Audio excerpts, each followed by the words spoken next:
Well, hello again. I'm Drew Badger, the co-founder of EnglishAnyone.com, and this is episode 16 of the EnglishAnyone.com Power Learning Podcast. You'll have to forgive me today. I'm still a bit under the weather. This is a great expression you can use if you're feeling sick or just not feeling well. You're under the weather. And my throat, I don't know, maybe something's wrong with it. I have kind of a sore throat, but I was excited. I wanted to not just sit around all day. I actually got on a brand new exercise bike that my wife just got for the family yesterday. So I put that together, and I actually, instead of just sitting down working on things, I rode on it for about 30 minutes and got a nice workout. So I'm excited. And even though my voice isn't perfect today, I'm really happy to be speaking with you again. Anyway, today I wanted to do two things. One is talk about something, like language learning like I always do. But this is talking about the sweet spot of language learning, and I'll get into that in a minute. And the second thing we'll do is I'll give you a conversation that Carlos and I were having. So Carlos is one of the winners of the Master English Conversation Scholarship Contest. So that's all finished now. All of those winners are continuing to receive lessons. They did a fantastic job. So now Carlos, you can just get to hear him relax and have him kind of enjoy him having a conversation with me. So we'll have that at the end of this audio today. So let's get right into the sweet spot. Now, the idea of a sweet spot is something that's perfect or ideal. And you can look at it from many different ways, and you can talk about it in many different industries or activities. One of my favorites is baseball. I grew up as a baseball player, and if you look at a baseball bat, there is a certain spot right on the bat where if you hit it, it just feels perfect to you.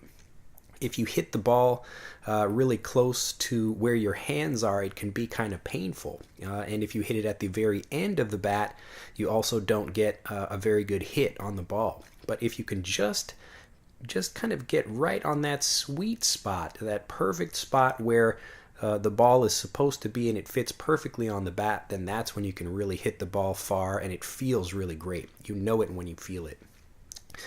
So the sweet spot of language learning, I'm bringing this up now because I received a mail from a Master English Conversation member recently who was actually asking me a question about something I said earlier. And I know it may sound a little confusing, so I'll go back to the beginning. I believe this member was listening to a previous video I had made talking about how you should be focusing on one thing at a time. And she was asking me if is it okay to, focus on, let's say you have an article that you're reading and there are many, many new words in that article. So there are actually a lot of new things that you're learning. And what I wanted to explain to her, so I sent her a private message and we kind of talked a little bit, but I wanted to share my answer with everyone. So just to make sure I'm clear, but to make sure everybody understands how it works.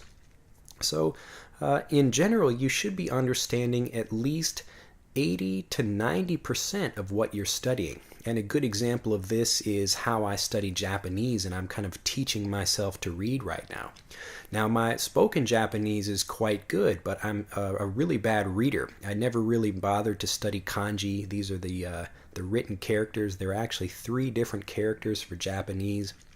So it gets quite complicated, and even though you only have just 3 different ones, and 2 of those are kind of like the English alphabet, so you have a certain number of characters, but the Chinese borrowed characters, that's many thousands of kanji, and not all of them are used in everyday life, but at least like about 2,000 of them are. So usually high school students are learning about that many or a few more by the time they graduate high school.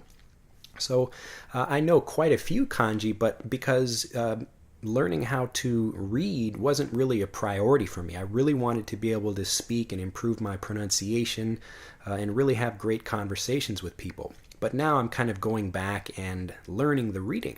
So what I'm doing to improve my reading, I actually have a blog post about this on EnglishAnyone.com talking about the best things to read if you want to get fluent in a language faster. So basically what I did is I wanted to find, number one, something I was interested in. So it has to be something not about really the language, not like a language textbook, but something like a story, or like a how-to guide, something like that that I'm already interested in so I can connect with the language more easily.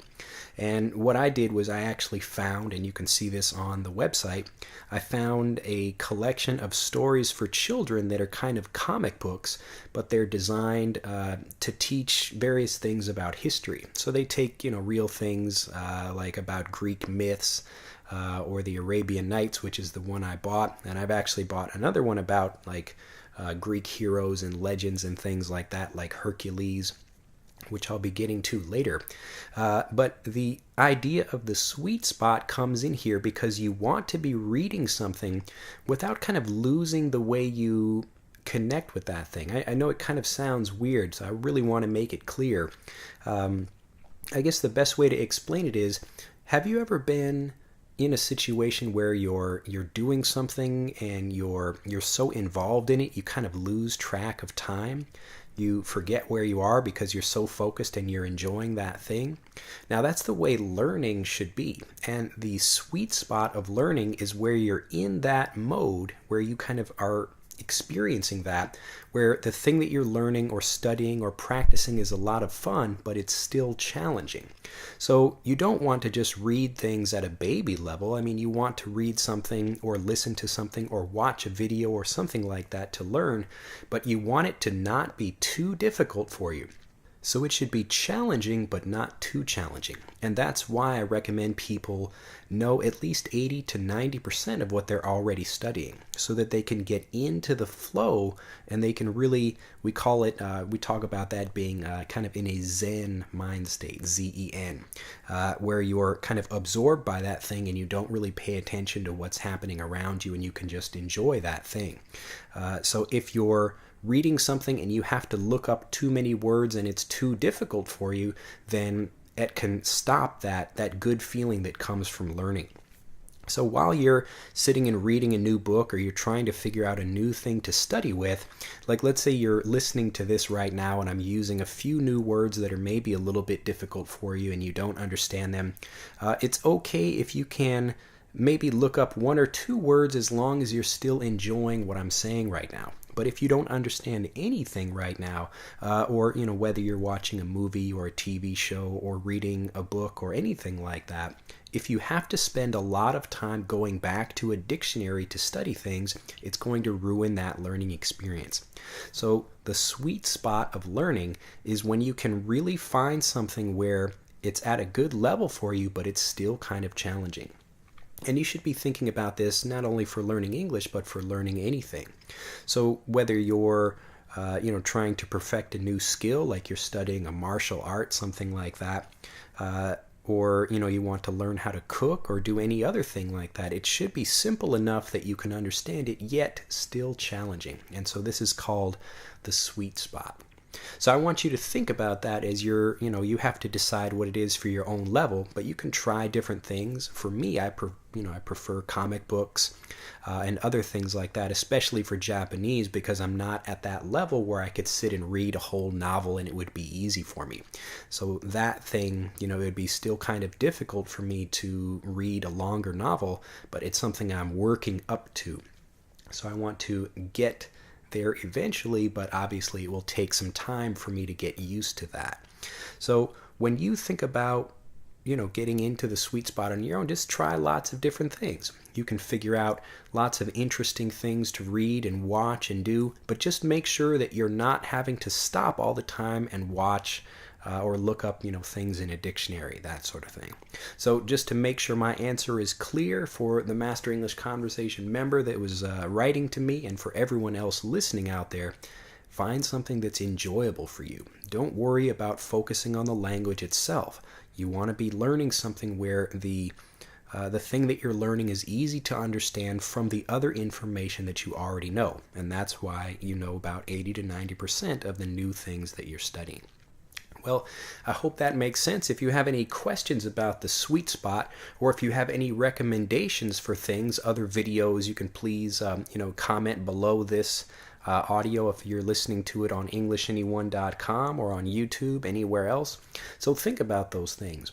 And now I'd like to just have you sit back and listen to a conversation that Carlos and I were having, just so you can think back to when he began a year ago. If you haven't heard that, I recommend you go back to some earlier episodes of the Power Learning Podcast, and you can hear the way he sounded before. What's interesting about Carlos is that his English was already quite good, but he had more of a problem with confidence, and his main goal was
Season is starting pretty soon.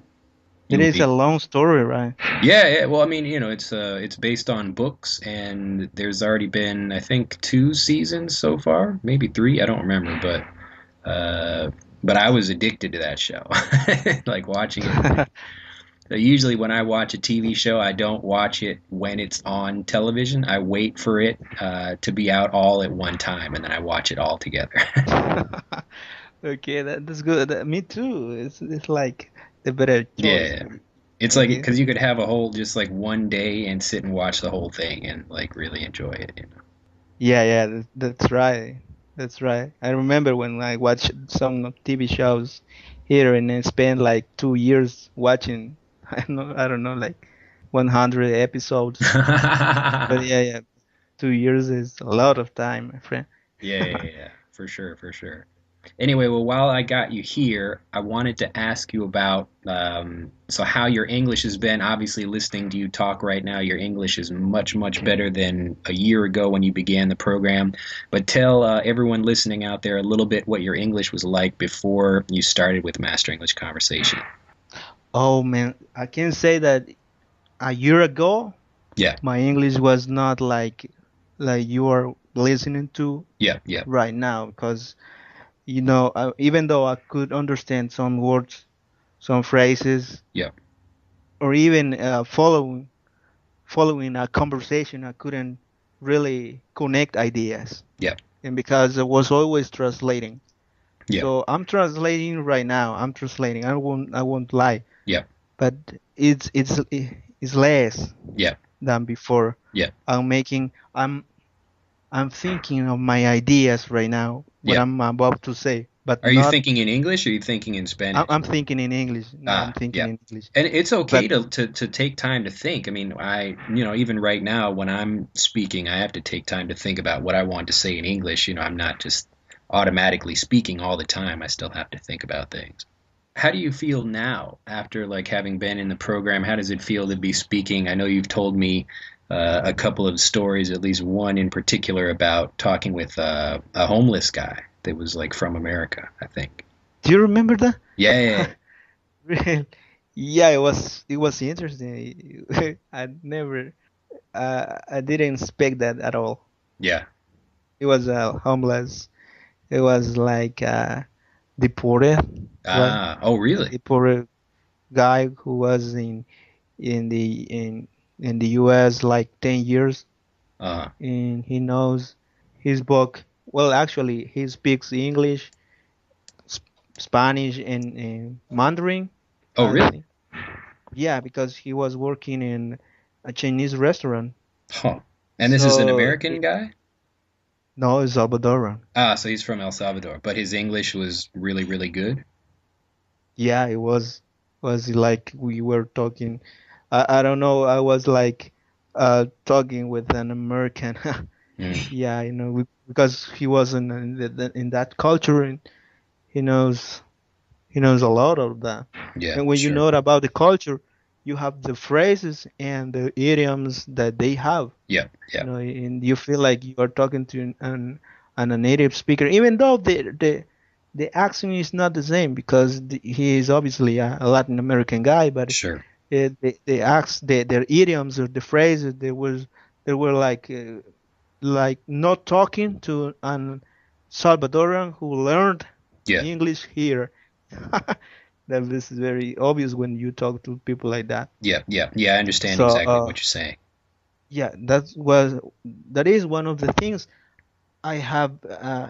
I'm very grateful for, because with EnglishAnyone.com, because you as a teacher has told us many phrases. There are not phrases that are in the normal speech of the Americans. Yeah, They're very common, and even though they are very common, you cannot hear them here in El Salvador yeah, because we are exactly. not Yeah, yeah, American. yeah.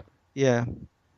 For example, one of the phrases I remember was when you say "kick the bucket." Do you remember that? But yeah, I know Yeah, exactly yeah, what you mean, and that's the whole point of the program because, when you're living in a non-native country or non-English speaking country, you don't really get the exposure to that kind of language. So you can read some things, or maybe, I mean, you get some kind of English in a textbook, but certainly not the conversational English that people are using on a day-to-day basis. That's right. That's right. How has your confidence been? Also, like, because I remember you telling me before, like you weren't feeling so strong and confident before, and you even thought about quitting, in the middle of the program. How do you feel now? The thing is that we are always overthinking our ideas or Yeah, our speech, and since we got the confidence to say what we want to say, we have no fear. yeah, That was the problem. Fear. I was scared all the time. I yeah, was scared about fails, mistake, making mistakes, something like that. yeah, yeah, Always, all the time, all the time. I'm not gonna say I'm not now, but it's definitely I feel much better yeah. Well, than that's before. fantastic. I mean, that's the whole point of the program, really. I mean, you can't, I can't make everybody perfect, and that's not really the point. I mean, even the language I'm using right now, I'm not speaking, full complete sentences perfectly, and I don't think anybody should be trying to teach that anyway. But you kind of learn those things, and as you see how we speak in conversations, you see, oh, okay, this is how native speakers actually talk, and you relax more and start learning more, and then that fear goes away. Yeah, that was definitely the thing I like from EnglishAnyone.com. Yeah, You were like with many people, like your friends, like your dad, right? yeah, Yeah, yeah. Your dad is very funny. yeah. He's a funny guy. Yeah, he's always laughing, like Yeah, you. yeah, yeah, yeah. The apple don't doesn't fall far from the tree. Yeah, yeah, yeah. Yeah, I get my sense of humor from him, and we have a lot of fun talking together when we're hanging out. Yeah, yeah, yeah. Do you have any final words of encouragement that you'd like to give to everyone else out there listening?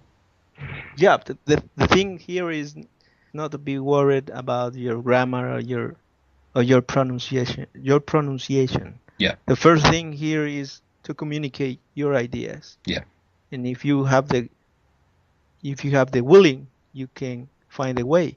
yeah, You know. So I encourage you guys to keep practicing. That's the only way. You cannot you cannot imagine a magical way that you yeah, will be speaking a language overnight. yeah, We're not perfect. yeah, yeah. Absolutely. Well, I will. Everyone. Yeah, I think people that's really good advice for everyone to follow, and I hope you continue to do even more work. I look forward to hearing more about how things are going with you in the future. You can continue to mail me, and I look forward to Skyping with you again. Oh, really? Yeah, yeah, yeah. It will Well, I be mean, yeah, it's it will be like great. yeah, for sure. No, I'm not asking for but it's good to know that you have become a friend. Yeah, for sure. And Okay, hopefully, I I can get appreciate it. to El Salvador, and we can go out somewhere together, have some fun. It's kind of dangerous, but Anyway, well, maybe but we will meet in like Paris or something. We'll figure something out. no, it's El Salvador is great. Yeah, yeah, yeah. You should be Many you should be places. trying to sell El Salvador more to people. It's a great country. Yeah, no, it's a very good country. Yeah, It's a very good, beautiful people, beautiful places, yeah, beautiful uh restaurants, food. Yeah, it's very good. yeah. We are more people that are good Yeah. than the other guys. Ah, I see. We try not to think the bad things. Gotcha. All right. Well, I So will I will keep that in mind as we think about things for the future. But you have a fantastic day. And keep practicing, and you will have a new lesson set to have some fun with next month. okay, now I appreciate your time. Yeah, I appreciate your time. Have a fantastic day, and I will talk with you again soon. Okay, All right. Bye bye. thanks, Drew.